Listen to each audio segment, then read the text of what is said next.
Hello guys, this is Malik Javed. Hope you all are doing well and your preparation is going smoothly. Guys, आज मैं accountancy का एक और mock test लेके आया हूँ। हमने ऑलरेडी अकाउंटेंसी का एक मॉक टेस्ट दिया है। अगर आप में से किसी ने वो नहीं देखा होगा तो आप क्या करोगे, आप प्लेलिस्ट में जाओगे और वहाँ से वो मॉक टेस्ट देख सकते हो। उस मॉक टेस्ट पे आप लोगों का अच्छा रिस्पांस आया था। तो गाइस चलिए हम आज का मॉक टेस्ट स्टार्ट करते हैं। गाइस आप क्या करोगे, आप इस वीडियो को एंड तक देखोगे और लास्ट पे अपना स्कोर कमेंट करोगे। पहला क्वेश्चन है, विच among the following is not the objective of book keeping. इनमें से आपको बताना है कि बुक कीपिंग का ऑब्जेक्टिव इनमें से कौन सा नहीं है। To keep records of incomes and expenses, to keep records of assets and liabilities. It involves identification, measurement, recording and classification. It involves summarization. देखो बुक कीपिंग में क्या होता है। पहले तो ये इनकम्स एंड एक्सपेंसेस रिकॉर्ड करता है, ये पार्ट तो ठीक है। एसेट्स एंड लाइबिलिटीज़ को भी रिकॉर्ड करता है, ये भी ठीक है। Identification, measurement, recording and classification, ये सब बुक कीपिंग में होता है। इट इन्वॉल्व्स समराइजेशन, ये बुक कीपिंग में नहीं होता है। बुक कीपिंग में सिर्फ कहाँ तक होता है, क्लासिफिकेशन। समराइजेशन फिर कहाँ पे होता है, ये अकाउंटिंग में होता है। तो इसका आंसर आएगा it involves summarisation. Question number 2, which type of accounting is not based on GAAP।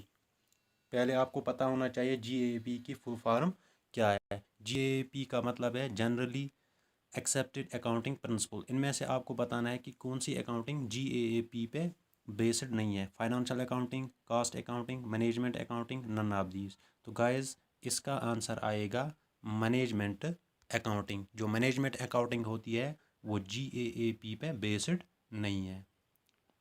Question number 3, which of the following is not current liability. इनमें से आपको बताना है कि कौन सी लाइबिलिटी वो है जो करंट लाइबिलिटी नहीं है। दो तरह की लाइबिलिटीज़ होती है, एक होती है करंट लाइबिलिटी और दूसरी होती है non current liability. Current liability वो लाइबिलिटी होती है जो हमें 1 ईयर के अंदर अंदर पे करनी होती है, और नॉन करंट लाइबिलिटी वो होती है जो हम 1 साल के बाद भी पे कर सकते हैं। तो हम यहाँ पे ऑप्शंस देखेंगे। बिल्स पेएबल, ये क्या है, ये करंट लाइबिलिटी है। बैंक ओवरड्राफ्ट, ये भी करंट लाइबिलिटी है। गुड्स परचेज ऑन क्रेडिट, ये भी करंट लाइबिलिटी है। तो इसका आंसर आएगा डेबेंचर्स। जो डेबेंचर्स है ये करंट लाइबिलिटी नहीं है, ये क्या है, non current liability. Question number 4, any profit arising from business other than major operation is called. वो प्रॉफिट जो हमें बिजनेस से मिलेगा लेकिन जो मेजर ऑपरेशन पे नहीं होगा, वो क्या होता है, वो ग्रॉस प्रॉफिट होता है, डिस्काउंट होता है, नेट प्रॉफिट होता है, गेन्स होता है। तो गाइस इसका आंसर है गेन्स। गेन्स क्या है, गेन्स वो प्रॉफिट होता है जो हमें मेजर ऑपरेशन से नहीं मिलता है। Question number 5, choose the incorrect option. हमें इनकरेक्ट ऑप्शन चूज करना है। Goods are purchase for the purpose of resale, trade discount is recorded in accounting books, excess of expenses और रेवेन्यू इज लॉस, और last option है creditors are shown on liability side of a balance sheet. देखो goods हम किस लिए purchase करते हैं, ताकि हम उनको सेल करें, रीसेल करें। दूसरा है एक्सेस ऑफ एक्सपेंसेस और रेवेन्यूज लॉस। जी हाँ, ये बिल्कुल ठीक है, जब एक्सपेंसेस रेवेन्यू से ज़्यादा होंगे तो हमें लॉस होगा। क्रेडिटर्स जो होते हैं वो हम बैलेंस शीट के लायबिलिटी साइड पे रिकॉर्ड करते हैं। तो इसका आंसर आएगा बी पार्ट। ट्रेड डिस्काउंट जो होता है वो हम अकाउंटिंग बुक्स में रिकॉर्ड नहीं करते हैं, हम कैश डिस्काउंट सिर्फ अकाउंटिंग बुक्स में रिकॉर्ड करते हैं। Which accounting principle assumes that business will survive for a long period. कौन सा अकाउंटिंग प्रिंसिपल हमें ये बताता है कि बिजनेस लॉन्गर पीरियड के लिए चलेगी। गाइस जब हम कोई बिजनेस स्टार्ट करते हैं तो हमारा मेन मोटिव क्या होता है कि हम ये बिजनेस काफ़ी लंबे समय तक चलाएं।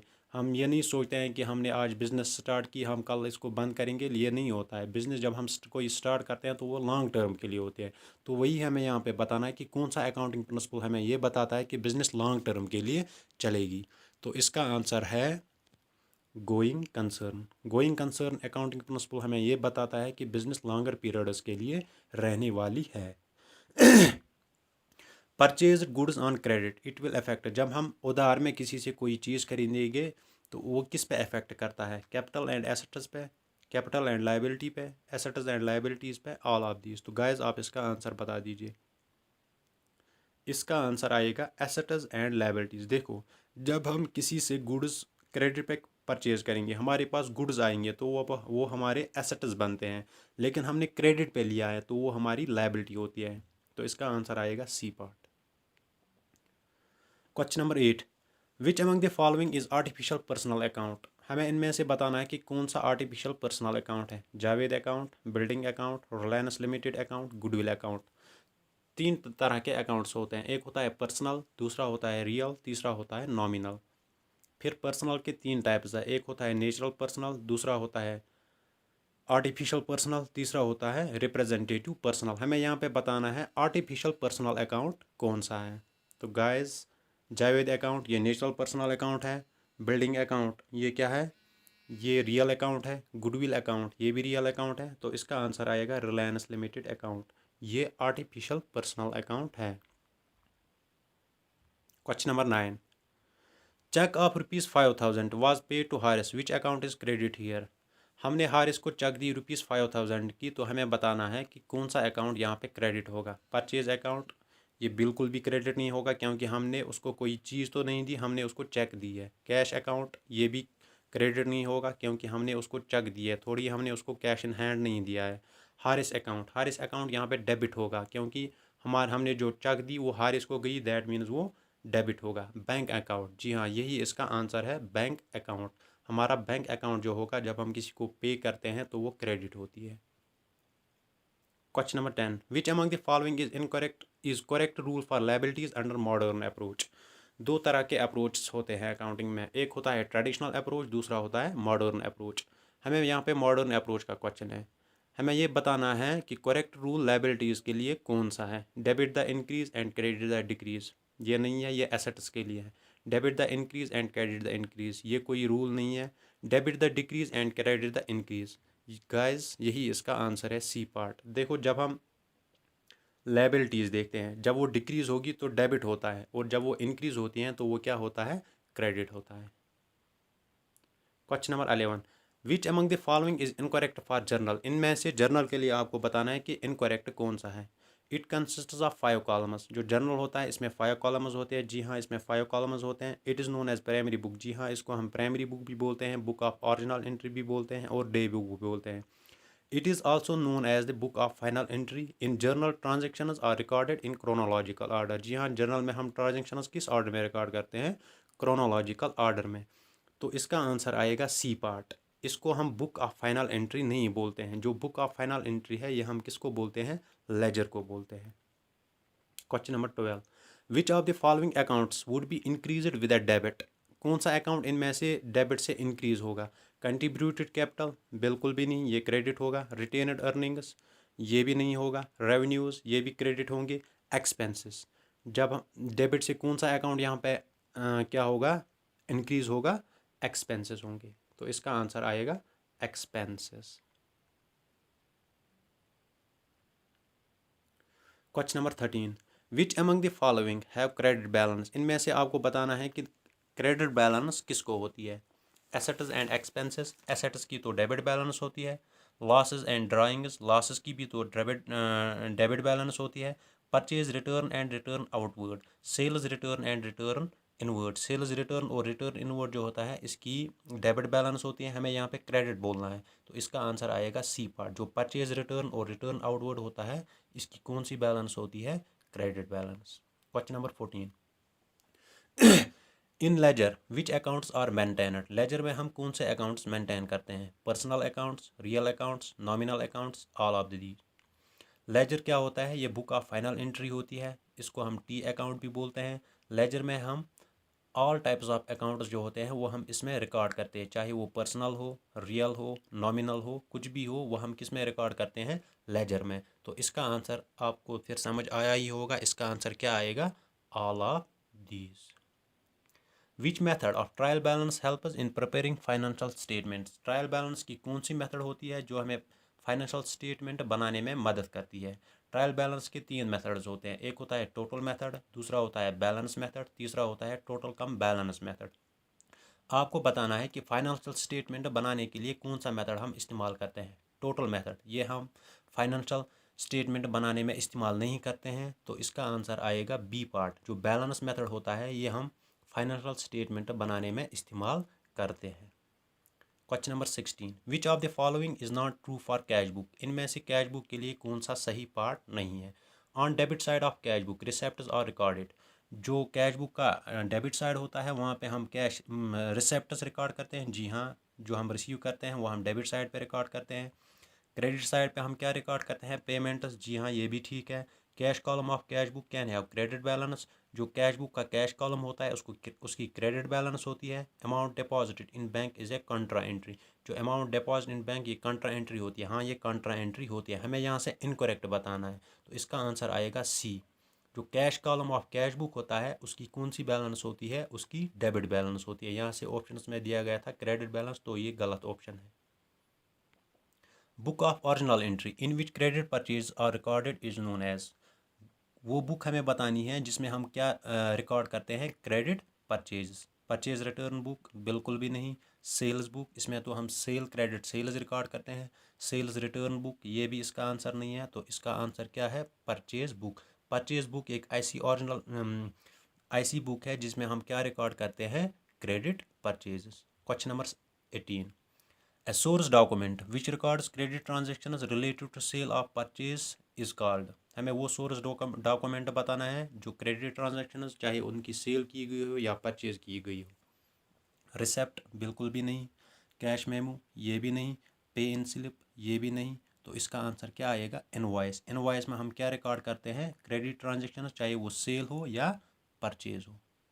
All of the following are part of financial statements except. Financial statement, इसमें हम क्या करते हैं? हमें ये बताना है कि इनमें से सारे फाइनेंशियल अकाउंट में स्टेटमेंट्स के पार्ट है सिवाय एक के, तो वो हमें यहाँ से चूज़ करना है। ट्रेडिंग अकाउंट ये फाइनेंशियल स्टेटमेंट्स में आता है। प्रॉफिट लॉस अकाउंट ये भी फाइनेंशियल स्टेटमेंट में आता है। बैलेंस शीट ये भी फाइनेंशियल स्टेटमेंट में आता है। तो इसका आंसर आएगा ट्रायल बैलेंस। ये फाइनेंशियल स्टेटमेंट में नहीं आता है। Which of the following is the first item to be shown on debit side of profit and loss account? जब हम प्रॉफिट एंड लॉस अकाउंट बनाते हैं तो डेबिट साइड में हम सबसे पहले क्या शो करते हैं? ग्रॉस प्रॉफिट बिल्कुल भी नहीं। नेट प्रॉफिट बिल्कुल भी। नेट प्रॉफिट को हम किस में ट्रांसफ़र करते हैं? बैलेंस शीट में। ग्रॉस लॉस, नेट लॉस, तो इसका आंसर आएगा ग्रॉस लॉस। ये हम क्या करते हैं? जो ट्रेडिंग अकाउंट होता है वहाँ से ये ट्रांसफ़र करते हैं किस साइड में? Debit side of profit and loss account. In balance sheet which accounts are recorded. Balance sheet में हम कौन से अकाउंट्स रिकॉर्ड करते हैं? बैलेंस शीट में हम क्या रिकॉर्ड करते हैं? एसेट्स, लायबिलिटीज़ और कैपिटल। तो आपको ऑप्शंस के हिसाब से बताना है कि बैलेंस शीट में हम कौन सा अकाउंट रिकॉर्ड करते हैं। Personal and nominal. Personal account तो हम वहाँ पे रिकॉर्ड करते हैं लेकिन नॉमिनल नहीं। Real and nominal. रियल तो हम वहाँ पे रिकॉर्ड करते हैं लेकिन नॉमिनल नहीं। पर्सनल एंड रियल, जी हाँ, पर्सनल अकाउंट्स भी हम बैलेंस शीट में रिकॉर्ड करते हैं और रियल अकाउंट्स भी। पर्सनल, रियल एंड नॉमिनल, ये भी इसका आंसर नहीं है, तो इसका आंसर क्या है? C part, personal and real. In order of liquidity which among the following will be written first. एक होता है ऑर्डर ऑफ लिक्विडिटी, दूसरा होता है ऑर्डर ऑफ परमानेंस। हमें ऑर्डर ऑफ लिक्विडिटी के हिसाब से बताना है कि कौन सा आइटम हम पहले रिकॉर्ड करते हैं। गुडविल बिल्कुल भी नहीं, ये हम लास्ट पे रिकॉर्ड करते हैं। Cash in hand, bank loan, all of these, तो इसका आंसर आएगा कैश इन हैंड। सबसे पहले हम क्या रिकॉर्ड करते हैं in order of liquidity? Cash in hand. Question number 23, if the cheque is deposited but not yet collected by bank what will be its effect. अगर हम चेक डिपॉजिट करेंगे लेकिन बैंक ने अभी तक वो कलेक्ट नहीं होगी, तो इसका इफेक्ट क्या होगा? Cash book will be lower, cash book balance will be lower than passbook, cash book balance will be greater than passbook, cash book balance will be equal to passbook. तो जल्दी से इसका आंसर बता दीजिए। इसका answer आएगा cash book balance will be greater than passbook. Question number 24, under double entry system financial position of A business can be calculated by preparing. एक होता है सिंगल एंट्री सिस्टम, दूसरा होता है double entry system. Double entry system में हम financial position देखने के लिए कौन सा अकाउंट यहाँ पे प्रिपेयर करते हैं? Statement of affairs, profit loss account, trading account, balance sheet. देखो स्टेटमेंट ऑफ अफेयर्स ये हम कहाँ पे इस्तेमाल करते हैं? सिंगल एंट्री सिस्टम में। प्रॉफिट लॉस ये हम कहाँ पे बनाते हैं? To check net profit and net loss. Trading account यहाँ पे हम ग्रॉस प्रॉफिट और ग्रॉस लॉस देखते हैं। बैलेंस शीट, बैलेंस शीट में हम क्या देखते हैं? Financial position.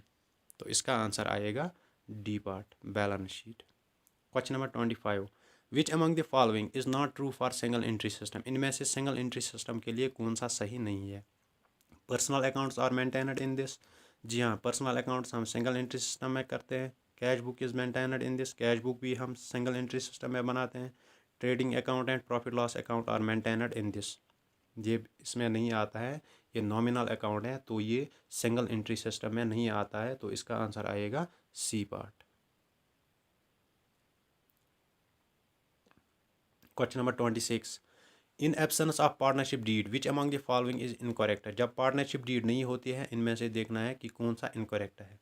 No salary is allowed to partners, partners को सैलरी नहीं दी जाती है, बिल्कुल इन एब्सेंस ऑफ पार्टनरशिप ये नहीं होता है। Profit is shared equally by partners, जी हाँ, प्रॉफिट जो होता है वो पार्टनर्स इक्वली डिस्ट्रीब्यूट करते हैं। 6% interest is allowed on partners drawings, तो इसका आंसर है सी पार्ट। इंटरेस्ट ऑन जो पार्टनर्स ड्राइंग है वहाँ पे कोई इंटरेस्ट नहीं होता है, तो इसका आंसर आएगा C part. Which among the following is a nominal account, इनमें से बताना है कि नॉमिनल अकाउंट कौन सा है। रिवॉल्वेशन अकाउंट, जी हाँ, ये नॉमिनल अकाउंट है। रियलाइजेशन अकाउंट, ये भी नॉमिनल अकाउंट है। कमीशन रिसीव्ड अकाउंट, ये भी नॉमिनल अकाउंट है। प्रीपेड रेंट अकाउंट, ये नॉमिनल अकाउंट नहीं है, ये कौन सा अकाउंट है, पर्सनल अकाउंट, तो इसका आंसर आएगा prepaid rent account. Social auditing is done by, social auditing कौन करता है, accountant, manager, auditor, all of these, इसका आंसर आएगा ऑडिटर। जो ऑडिटर होता है वो सोशल अकाउंटिंग करता है, सोशल ऑडिटिंग करता है। Question number 29, the cost which is to be incurred even when a business unit is closed is known as sunk cost, historical cost, imputed cost, shut down cost. शाबाश, जल्दी से इसका answer बता दीजिए, तो इसका आंसर आएगा shut down cost. Question number 30, which among the following is not true for GST, GST के लिए इनमें से कौन सा सही नहीं है। It is a direct tax, Arun Jaitley introduced it in India, it was first introduced in France, in India Assam started GST first. देखो इंडिया में किस स्टेट में पहले ये स्टार्ट हुआ था, आसाम में, तो ये ठीक है। It was first introduced in France, ये फ्रांस में सबसे पहले स्टार्ट हुआ, ये भी ठीक है। Arun Jaitley introduced it in India, जब इंडिया में जीएसटी लागू हुआ तो उस टाइम हमारी फाइनेंस मिनिस्टर कौन थी, अरुण जेटली, तो इसका आंसर आएगा A part. It is a direct tax, ये डायरेक्ट टैक्स नहीं है, जीएसटी क्या है, ये इनडायरेक्ट टैक्स है, तो इसका आंसर आएगा it is a direct tax, ये इसके लिए सही नहीं है क्योंकि ये इनडायरेक्ट टैक्स है। तो गाइस ये था आज का मॉक टेस्ट, आई होप आपको ये मॉक टेस्ट अच्छा लगा होगा। तो गाइस हमारा एक टेलीग्राम चैनल है @JKSSBMCQs, वहाँ पे हम डेली क्विज़ डालते हैं। और लास्ट पे एक चीज़ मैं बोलूँगा, जो लोग इस चैनल पे नए हैं वो इस चैनल को ज़रूर सब्सक्राइब कीजिएगा, क्योंकि हम पर डे यहाँ पे हर एक पोर्शन का मॉक टेस्ट लाते हैं, तो ज़रूर इस चैनल को सब्सक्राइब कीजिएगा। बाकी thank you, wish you all the best.